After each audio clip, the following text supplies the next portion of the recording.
Assalamualaikum warahmatullahi wabarakatuh. Waalaikumsalam warahmatullahi wabarakatuh. Apa kabar anak-anak? Baik. Kita akan mulai pelajaran. Sebelum mulai kita berdoa terlebih dahulu. Silakan ketua kelas isi doanya. Siap. Berdoa mulai.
Oke, kita absen dulu ya. Abdul Rahman ada? Ada Ramadan? Ada lagi. Ilham Wahid Nugroho? Ada ya. Ini hadir semua ya. Nanti yang hadir kita cek ulang lagi ya. Oke, baik. Hari ini kita akan masuk ke pelajaran PAI. Materinya mengenai dakwah Rasulullah di Mekah ya. Ada beberapa sub materi, tapi sebelum ke sana kita ada sedikit refresh ya. Coba dijawab. Barangkali ada yang tahu kira-kira ini jawabannya apa? Bisa jawab? Apa? Ya. Oh, daun lah ya, alhamdulillah. Ya. Kalau yang ini apa ya? Kedua, ini yang disulit. Ayo apa? Buku cerita. Masih ada lagi? Satu lagi yang paling sulit. Nah, apa tuh? Cerita bohong, cerita bohong ya. Kita ada cerita bohong ya. Cerita bohong ya, betul ya. Itu masing-masing punya persepsi, jadi bisa menjawab sesuai pendapatnya. Nah, maksudnya adalah ini kita lihat apakah kita nih ya sudah seperti ini atau belum. Kita lihat ya sedikit.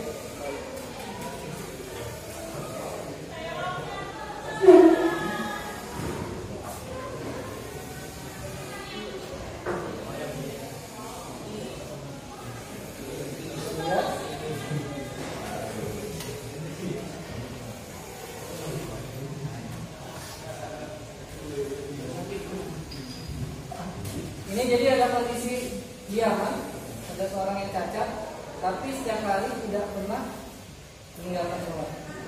Nah, sholat dulu.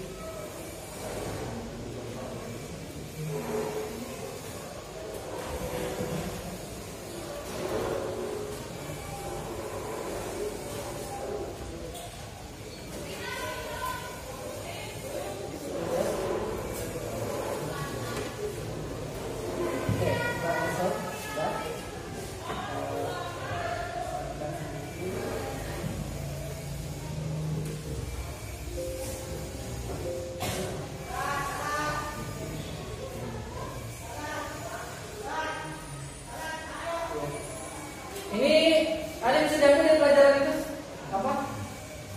Tentang kewajiban sholat. Ini ada kondisi orang yang cacat tapi tidak pernah meninggalkan sholat. Ada juga di tempat lain kalau kita lihat orang buta, diaman juga, dia tidak pernah absen datang ke masjid. Pertanyaannya gimana orang buta bisa datang ke masjid dan gak nyasar? Ternyata dari pintu masjid sampai ke rumah dia dibuatkan tali yang warnanya bening, dan tali itu akan dipegang dia selama dia berangkat ke masjid. Jadi tidak akan kena nyasar. Itu terjadi ya. Sedangkan pada diri kita kadang kita sendiri tidak melaksanakan sholat walaupun dengan fisik yang sempurna ya. Sholat itu iman dulu, sholat itu dia agama padahal ya. Jadi kemudian merefleksikan diri kita ya. Nah, ini indikatornya.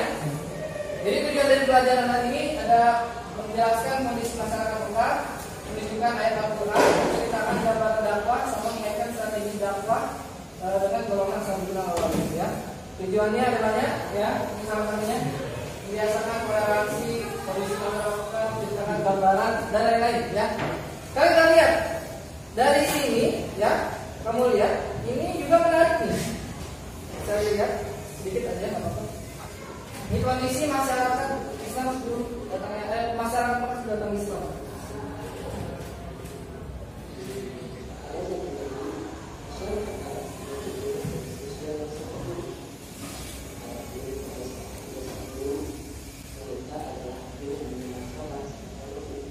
Nah itu contoh masyarakat jahiliyah. Kalau kita lihat, nah jadi masyarakat jahiliyah pertama masih menyimpang dari ajaran tauhid, ya ini bisa dilihat.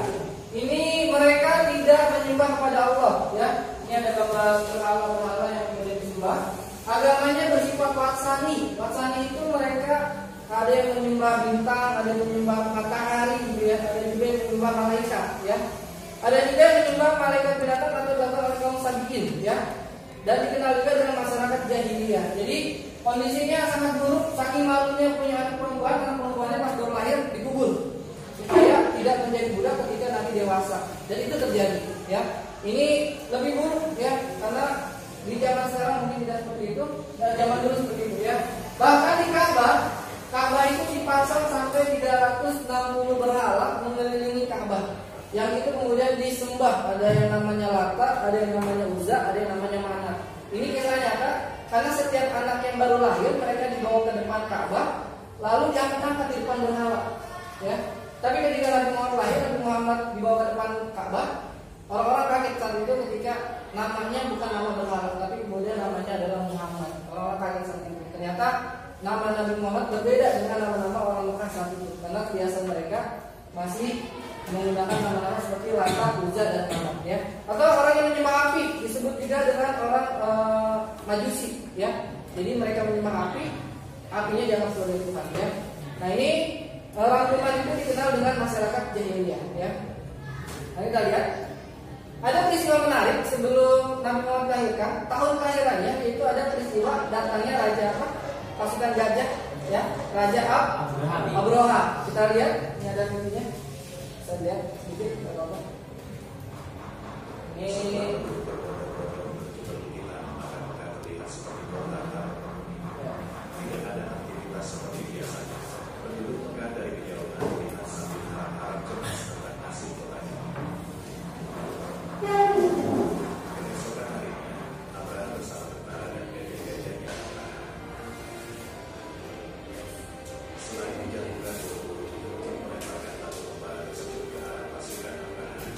Nah ini gambaran dari hancurnya kerajaan Abraha dengan pasukan gajahnya karena didatangi oleh burung-burung ababil yang membawa batu yang sangat panas. Ini kisah nyata karena ada di surat Al-Fil. Pasukan gajahnya berhenti, stuck, nggak bisa masuk, nggak mau bergerak. Tiba-tiba di saat itu burung ababil itu datang. Jumlahnya sangat banyak, ya. Maka saat itu juga pasukan Abraha hancur seketika karena panasnya batu itu kalau diturunkan ke manusia dari pembuluh darah di kepala bisa tembus sampai ke ujung kaki, saking panasnya, ya. Ini Nabi belum lahir, baru tahun kelahirannya, tapi rajanya udah hancur. Berhala-berhala yang di depan Ka'bah itu hancur. Nabinya belum lahir, makanya tanda-tanda kenabiannya sudah ada. Sampai kemudian Nabi Muhammad dilahirkan, ya, tanda-tanda kenabian itu sudah mulai muncul, ya. Nah, mulai dakwah Nabi Muhammad, ya, ketika beliau dilahirkan.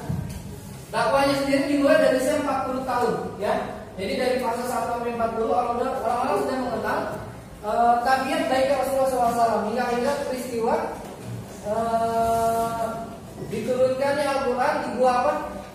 Gua Hira pada tanggal 17 Ramadan 1410 Masehi, jadi awal dari ajaran Islam yang dibawa oleh Nabi Muhammad. Jadi turunkan surat Al-Alaq ayat 1 sampai 5. Kita coba lihat ayatnya, ini gampang, ya. Kita coba baca, ya. Bismillahirrahmanirrahim.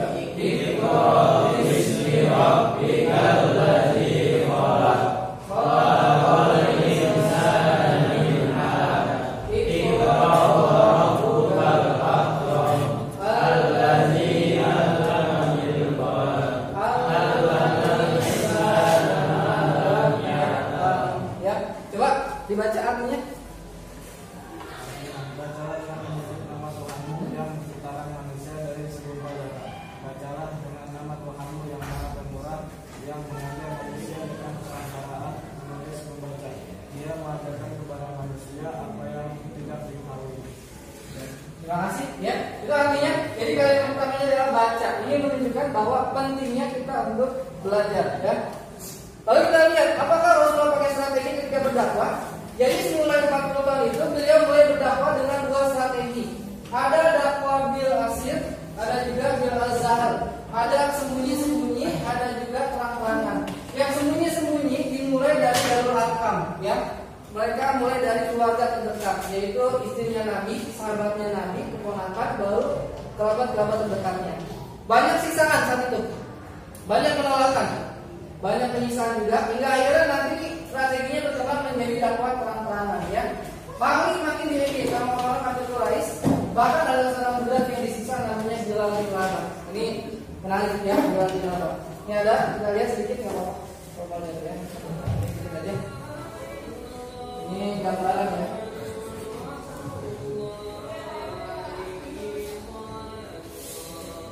Nah, bisa lihat berapa?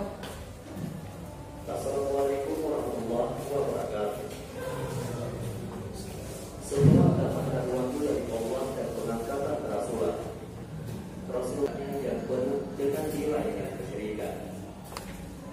Lapisan masyarakat yang paling pertama beliau serukan ajaran Islam tentu saja adalah keluarga dan kenalan dekat beliau. Itu pun boleh diberikan kepada mereka yang ada tanda-tanda kebaikan pada dirinya. Jadi dimulai dari keluarganya, itu pun yang memiliki tanda-tanda kebaikan. Kita pun belum tentu jadi Islam kalau ada di saat itu, karena kalau orang yang hatinya bersih yang kemudian bisa menerima Islam. Ya. Usaha beliau tidak sia-sia. Pada hari-hari pertama dakwahnya, terkumpul semua orang yang menerima dakwahnya dengan penuh keyakinan dan penghormatan terhadap Rasulullah SAW. Mereka lah yang dalam sejarah Islam dikenal sebagai As-Sabiqun al-Awwal. Oke, As-Sabiqun al-Awwal. Jadi pas wahyu pertama diturunkan, Nabi Muhammad datang menulis Khadijah dengan kondisi menggigil. Di situ beliau menyampaikan baru ketemu malaikat Jibril ya. Maka mulailah saat itu As-Sabiqun al-Awwal atau orang Islam pertama ya, yang dari golongan perempuan, yaitu istrinya sendiri ya, Khadijah binti Khuwailid atau Siti Khadijah. Dari kalangan laki-laki ada siapa? Abu Bakar Siddiq. Ya, ini sahabat Nabi, orang yang sangat bijak, tidak suka melukai orang lain ya. Lalu dari kalangan anak ada siapa? Ali bin Abi Thalib. Dan dari kalangan budak ada Zaid bin Harithah. Zaid ini nanti diangkat menjadi anak-anaknya Nabi. Belum Bilal bin Rabah. Dulu gua panggilnya Bilal bin Rabah, ternyata yang pertama itu adalah Zaid bin Harithah. Sayyidina Ali itu sering main ke rumah Nabi. Suka lihat Nabi lagi sholat. Karena tertarik dia bertanya, apa yang kamu lakukan wahai Muhammad? Yang saya lakukan adalah sholat. Sholat itu apa? Mengingat Allah. Maka dia bertanya hingga akhirnya menafikan dirinya sebagai seorang muslim di usia yang 10 tahun. Ya, anak-anak. Baru kemudian diikuti oleh Utsman bin Affan, Zubair bin Awam, Sa'id bin Abi Waqqas, Abdurrahman bin Auf, Talha bin Ubaidillah, Abu Ubaidillah bin Jarrah, Fatimah bin Khattab, Sa'id bin Zaid, sama Arqam yang rumahnya dipakai buat berkumpul. Umar bin Khattab ada nggak? Belum. Kapan dia? Setelah ini, ya. Umar bin Khattab sampai diejek, kenapa kamu masih mengajak kami membenci Muhammad, sedangkan kamu, saudara kamu, Fatimah bin Umar sudah masuk dalam Islam. Saudara istri sudah masuk dalam Islam. Dia masih membenci Nabi Muhammad. Maka saat itu dia bertemu dengan Fatimah dan marah-marah, gairah merebut Musab. Di situlah kemudian Umar bin Khattab meminta untuk ketemu Nabi Muhammad. Apa kata Fatimah? Kalau kamu lihat dia, kami akan tunjukkan. Tapi kalau lihat dia, kami tunjukkan. Maka ditunjukkan. Sampailah di rumah Arqam. Yang saat itu masih banyak sahabat Nabi. Ada Sa'ad bin Abi Waqqas, ada Abdurrahman bin Auf dan sebagainya. Umar bin Khattab datang. Wahai Muhammad, bukakan pintu, aku mau masuk ke dalam. Orang-orang yang di dalam mendengar suara Umar udah pada bergetar. Karena pasti nyawa. Pasti yang diincar adalah nyawa seseorang. Tapi Nabi Muhammad menyampaikan Umar akan membawa kabar yang baik. Maka ketika beliau masuk, ternyata beliau bersyahadat di hadapan Rasulullah. Semenjak itu menjadi seorang muslim yang sangat taat, bahkan mencintai Nabi melebihi cinta dia kepada dirinya sendiri. Ya. Nah ini yang As-Sabiqun al-Awwal ya. Jadi ada 4 wanita, laki-laki dan kalangan hamba saya dan anak-anak. Oke, sambil menunggu, ada yang mau tanyakan? Ya, saya Pak. Ya, silakan Pak. Bagaimana kondisi masyarakat jahiliyah di zaman sekarang? Bagaimana kondisi masyarakat jahiliyah di zaman sekarang? Ya, bagus pertanyaannya. Jahiliyah itu diambil dari kata jahil. Jahil itu artinya bodoh, maka disebut dengan zaman kebodohan. Di zaman modern, istilah jahiliyah itu sebenarnya sudah tidak harusnya dan tidak ada. Tapi di zaman sekarang, perilakunya yang masih ada, ya. Perilaku jahiliyah masih ada nggak sekarang? Masih ada orang maksiat, masih ada orang nipu, masih ada orang korupsi dan sebagainya. Jadi perilakunya masih ada. Tapi kalau masyarakat jahiliyahnya itu sudah lewat. Nah, perilakunya masih ada. Jadi kondisi di zaman sekarang adalah perilakunya yang masih ada, walaupun kondisi masyarakatnya sudah lewat. Itu kondisi masyarakat jahiliyah di zaman sekarang, ya. Itu ya. Bisa dipetik? Ya. Ada yang mau nambahin? Kan? Oke, ini juga ada pertanyaan. Silakan nanti kamu diskusi masing-masing, ya. Mungkin nanti ada yang mewakili, ya. Lihat ada gambar apa ini? Ada gambar? Ya, orang-orang menyembah berhala, ya. Bapak akan kasih tugas ini, masing-masing akan diskusi, ya.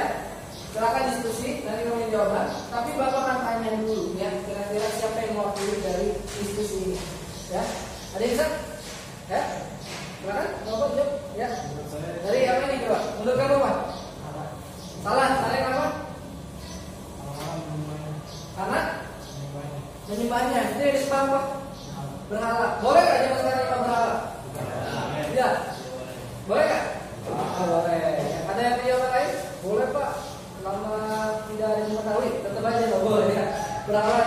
Karena syariat Islam mengajarkan untuk menyembah kepada Allah Subhanahu Wa Taala, bukan kepada berhala. Ya, bagus pertanyaannya ya. Nah ini nanti kamu diskusi. Silakan dijawab, nanti jawabannya akan dipresentasikan bisa minggu depan ya untuk jawabannya.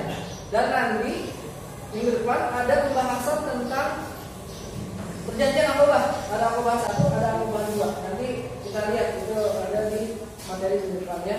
Jelas ya materinya ya? Kami. Oke, kita lihat sebentar di kesimpulan akhir sudah ya.